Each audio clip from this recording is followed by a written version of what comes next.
अभी हम लोग 22 नंबर क्वेश्चन देखेंगे। कौन देखेंगे? 22 नंबर क्वेश्चन को देखिए। 22 नंबर क्वेश्चन आपके सामने है। 22 नंबर सवाल है। 22 नंबर क्वेश्चन में देखिए क्या करना है कि बनाना है इनकम एंड एक्सपेंडिचर अकाउंट। क्या बनाना है? Income and expenditure account.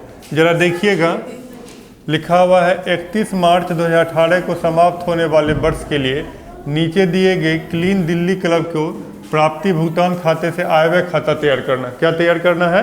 प्राप्ति एवं भुगतान खाते से इनकम एंड एक्सपेंडिचर अकाउंट बनाना है।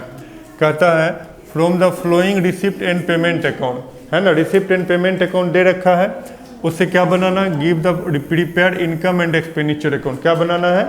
इनकम एंड एक्सपेंडिचर अकाउंट बनाना है। कब बनाना है? तो 31 मार्च 2018 को। कब बनाना है? इंडेड 31 मार्च 2018। तो 31 मार्च 2018 को बनाने वाले हैं इनकम एंड एक्सपेंडिचर अकाउंट। अब क्या करेंगे? जो पेमेंट में है, पेमेंट वाला सब किधर जाएगा? पेमेंट वाला सब किधर जाएगा? एक्सपेंडिचर में। सब किधर जाएगा? एक्सपेंडिचर में। और रिसिप्ट वाला सब किधर जाएगा? इनकम में। रिसिप्ट वाला सब जाएगा इनकम में। अब आइए देखते हैं। सबसे पहले लिखा हुआ सैलरी। क्या लिखा हुआ है? सैलरी। तो सैलरी रिवेन्यू है, लिखेंगे। उसके बाद क्या लिखा हुआ? रेंट। इसको भी लिखेंगे क्योंकि रेंट रिवेन्यू एक्सपेंस होता है। इलेक्ट्रिसिटी, ये भी रिवेन्यू एक्सपेंस होता है, इसको लिखेंगे। फिर क्या लिखा हुआ? टैक्स, ये भी रिवेन्यू एक्सपेंस होता है, इसको भी लिखेंगे। और क्या लिखेंगे? Printing and stationery. Printing and stationery ये भी लिखाएगा। अब क्या है? Sundry expense. सन्ड्री एक्सपेंस बहुत सारा छोटा छोटा खर्चा हुआ जिसको सन्ड्री एक्सपेंस कहते हैं, तो ये भी रिवेन्यू है, ये भी लिखाएगा। अब आगे है बुक परचेज। बुक जो है वो एसेट्स होता है। बुक में जैसे रामायण हो गया, गीता हो गया, महाभारत हो गया, ये कौन चीज़ की संस्था है? दिल्ली क्लब है ना। तो इस तरह का कोई भी जो है पुस्तक जो होता है वो कैपिटल होता है, रिवेन्यू नहीं होता है, तो बुक को हम लोग नहीं लिखेंगे। आगे क्या है? गवर्नमेंट बॉन्ड परचेज, ये भी नहीं लिखेंगे। क्यों नहीं लिखेंगे? क्योंकि गवर्नमेंट बॉन्ड क्या होता है? ये लॉन्ग टर्म इन्वेस्टमेंट होता है। क्या होता है? लॉन्ग टर्म इन्वेस्टमेंट होता है। जो भी लॉन्ग टर्म इन्वेस्टमेंट होता है उसको हम लोग नहीं लिखेंगे। आगे क्या है? By fix deposit with bank, है ना। बैंक में फिक्स जमा किए, बैंक में अस्थायी रूप से जमा किए। कौन डिपॉजिट है? फिक्स्ड। कौन डिपॉजिट है? फिक्स डिपॉजिट है। तो फिक्स डिपॉजिट को हम लोग नहीं लिखेंगे क्योंकि ये लंबे समय के लिए इन्वेस्टमेंट होता है, इसको भी हम लोग नहीं लिखेंगे। हम लोग सिर्फ कौन आइटम को लिखेंगे? रिवेन्यू, मतलब जो बार बार होगा। कैपिटल आइटम को हम लोग नहीं लिखेंगे। उसी तरह से लिखा हुआ बैलेंस सीडी। बैलेंस सीडी को हम लोग नहीं लिखेंगे। बैलेंस सीडी में दो चीज़ है, कैश इन हैंड है, कैश एट बैंक है। दोनों में से किसी चीज़ को हम लोग नहीं लिखेंगे। अब आइए रिसिप्ट में। रिसिप्ट से किधर लिखते हैं? इनकम में लिखते हैं, लेकिन कौन आइटम को लिखते हैं? रिवेन्यू आइटम को लिखते हैं, कैपिटल आइटम को नहीं लिखते। रिवेन्यू आइटम को लिखते हैं, कैपिटल आइटम को नहीं लिखेंगे। टू बैलेंस बीडी, इसको नहीं लिखेंगे। सब्सक्रिप्शन, क्या लिखा हुआ है? सब्सक्रिप्शन। सब्सक्रिप्शन को लिखेंगे। इंट्रेंस फी लिखेंगे और डोनेशन लिखेंगे। रेंट ऑफ हॉल ये भी लिखेंगे। सेल ऑफ इन्वेस्टमेंट ये नहीं लिखेंगे। क्यों नहीं लिखेंगे? इन्वेस्टमेंट क्या होता है? असेट्स होता है।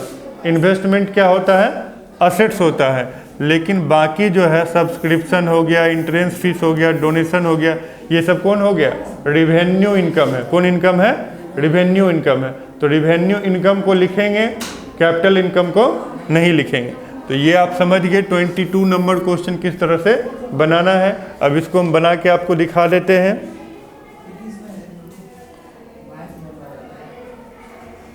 देखिए,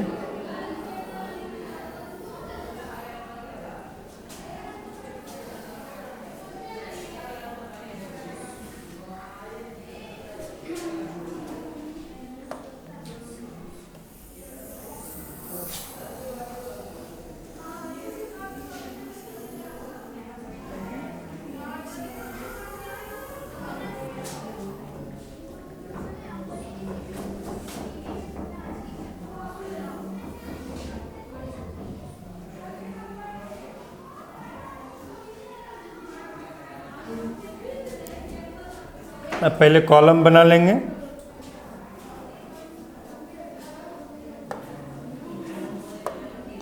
देखिए इस तरह से कॉलम बना लेंगे पहले रिसिप्ट एंड पेमेंट अकाउंट का।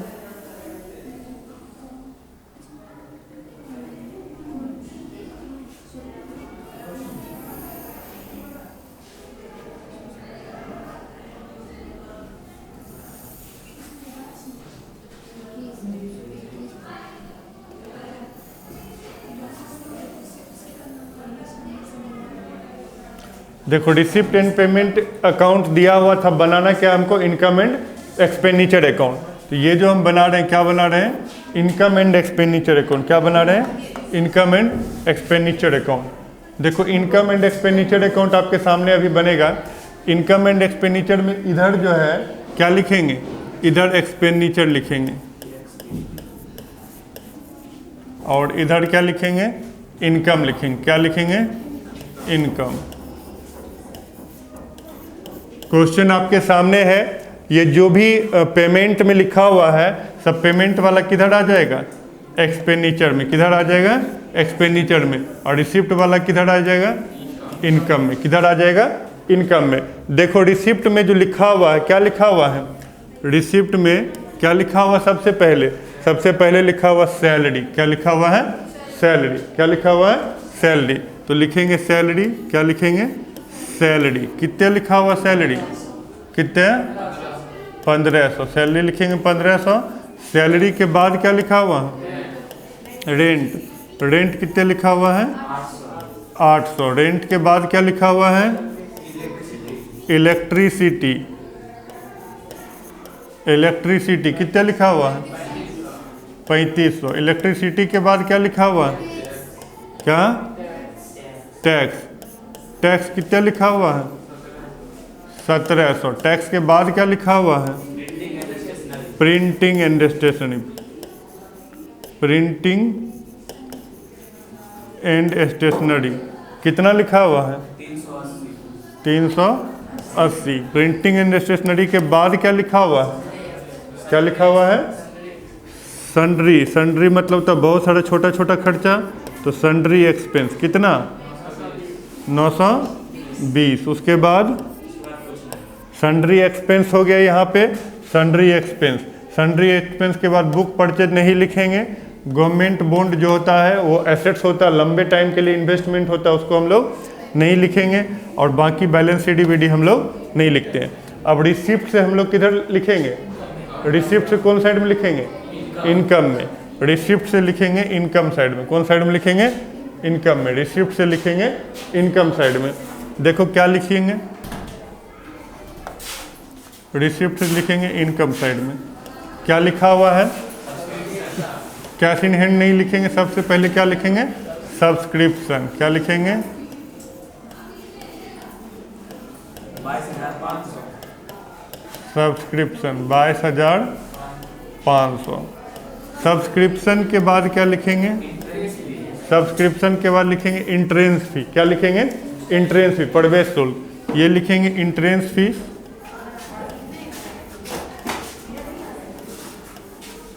इंट्रेंस फी, इंट्रेंस फी कितना है, 1250। इंट्रेंस फीस के बाद क्या है, डोनेशन। 2500। डोनेशन, डोनेशन है 2500। डोनेशन हो गया। Rent of hall, rent of hall, rent of hall 750। उसके बाद क्या है, सेल ऑफ इन्वेस्टमेंट। इन्वेस्टमेंट क्या होता है, असेट्स होता है। इन्वेस्टमेंट क्या होता है, असेट्स होता है। असेट्स को हम लोग नहीं लिखते हैं, असेट्स को हम लोग नहीं लिखते हैं। काम आपका कंप्लीट हो गया है।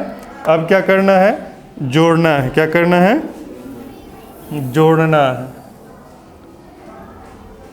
जोड़िए। आपको इनकम साइड का जोड़ कितने आ गया, 22,000, 23,000, 23 2 25,000, 25,000 और 5 5 26,000 और 750 250 कितना हो गया, 27,000। इनकम साइड का जोड़ हो गया आपको 27,000। कितना हो गया, 27,000। 27,000 इनकम हुआ अब आप जोड़िए खर्चा कितना हुआ, खर्चा का जोड़िए 1500, 800, 3500, 1700, 380, 920 सबको जोड़ लीजिए 8800।